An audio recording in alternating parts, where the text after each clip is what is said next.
Assalomu alaykum azizlar. Bugungi darsda noutbukka o'zbek tilini o'rnatishni ko'rsataman. Buning uchun ana bu yerga kiramiz va mana bu joyni bosamiz.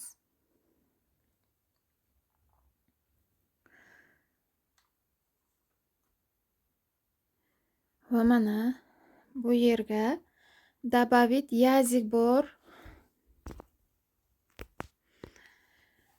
Shuni bosamiz. Va bu yerdan tilni tanlaymiz.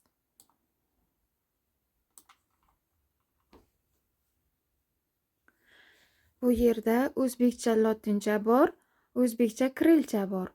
Bizga o'zbekcha kirilcha kerakligi uchun shuni tanlaymiz. Va mana bu yeridan dalini bosamiz.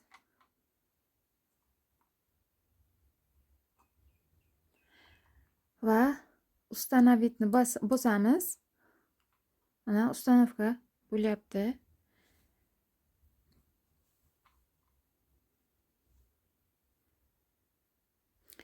Endi ko'ramiz, til qo'shildimi, yo'qmi?